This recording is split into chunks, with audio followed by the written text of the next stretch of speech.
Hardest and the easiest. Hardest. I guess the easiest would be any action scenes were really easy for me because I was on the ship. I think if the series had gone on, that it would have become a joke. That there's always a point in the episode where somebody goes, "Wash, we need to get out of here." You got it, Captain. Click, click, click, click. And then all I do is go like this. And then they cut to this amazing dramatic stuff that I'm just...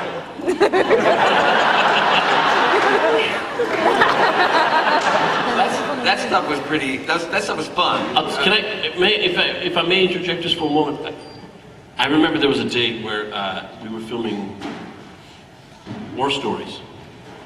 There was a couple times where you said, "Oh my God, I can't believe how early we have to get up in the morning sometimes." And I'm looking at you. Dude, I'm here every day.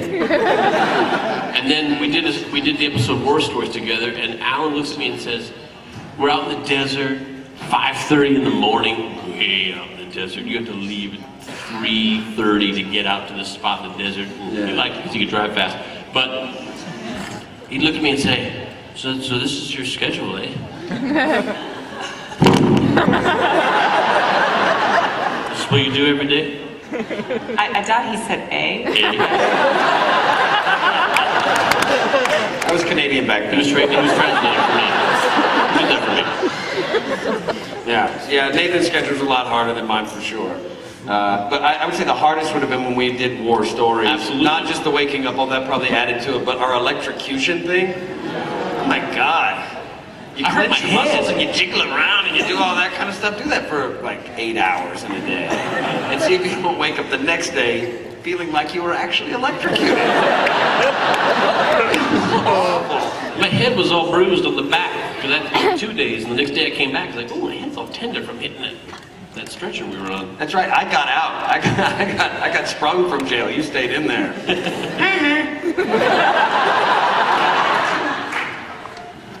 How about you, Nathan? I'll agree, that was a really hard day. There were some days out in the desert that were really hard. Crapping in the dirt, grabbing for the coins and the guns, and when we were switching over the cows.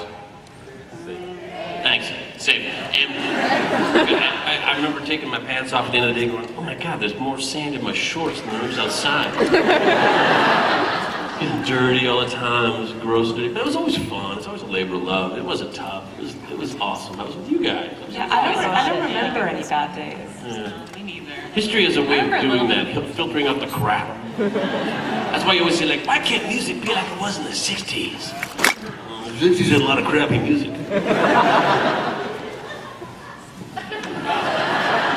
Susie's had some great music. Also. Yeah, that's some great music, you just don't hear the crappy music anymore. I think that deserves a card. Alan, what do you have? I'd like to give you a card. This is of a show called Firefly.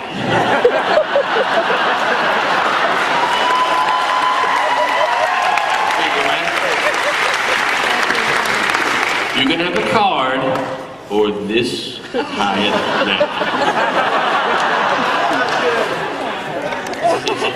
It's a tough one. You know what? I changed my mind. Hi, this is a question for Nathan. Morena will be answering this question. Who do you think would win in a fight, Captain Hammer or Mal?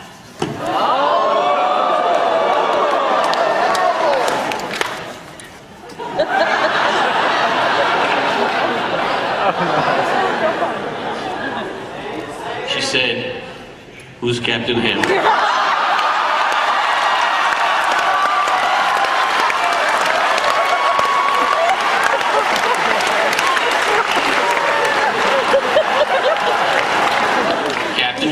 Was the name of a character I played in a little musical I did with a certain Joss Whedon. I saw it! I watched it! That was Captain Hammer. Okay, I didn't know that was his name. I forgot. Sorry. He had a big hammer on his shirt, you know.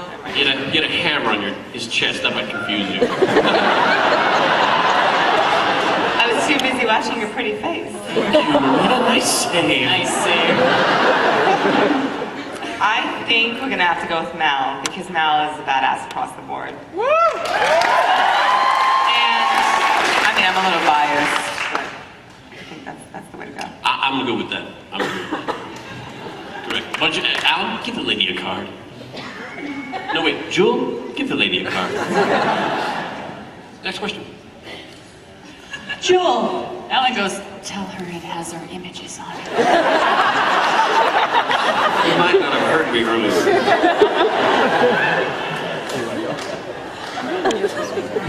This question is for Jewel.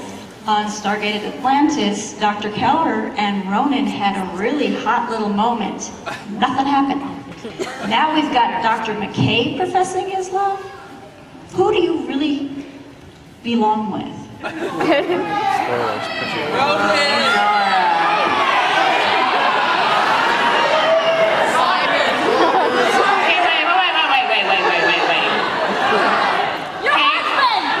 Okay, let's think about practicality here.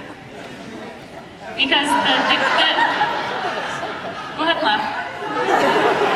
Because the connection that Keller has with Ronan is purely physical. Everyone knows that, right? But the connection that she has with Rodney is intellectual and profound and positive. So let's think about practical here. Let's think long term. At show of hands, who says Ronan?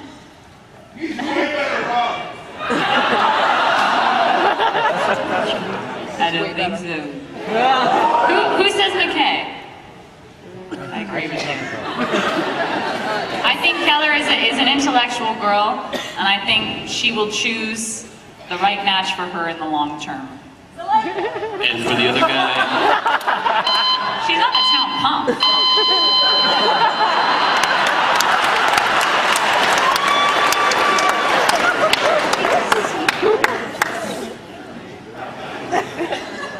oh, and over here. That was fast.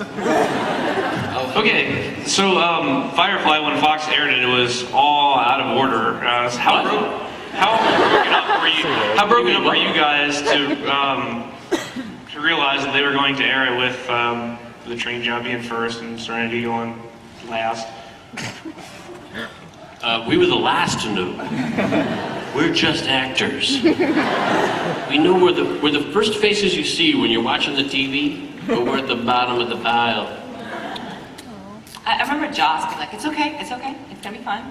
We're gonna do it this way and it's gonna be totally fine. It's totally fine. I was right behind him. Just as right about it. Don't worry about it. Yeah. Thank you guys. This is what a great show. Look at what we're doing. We've done the impossible. That makes us mighty. Jewel? I don't think any of us were really happy about it. I think that sort of ruined the whole surprise of the pilot. I mean, there was a lot of things in there that you weren't supposed to know how they were going to turn out. I mean, that was the whole point. And yeah, so I think we knew then. I knew then. You know then that we were kind of in trouble a little bit. I Maybe honestly they didn't get us. blindly was like, if Joss says it's okay. I mean, you sort of just do what a network says because you really have no choice and you sort of just try to pretend that it's gonna be fine. You hope for the best. Yeah. But, I was living in a dream world. I found if you want to have a choice, you gotta go to the internet.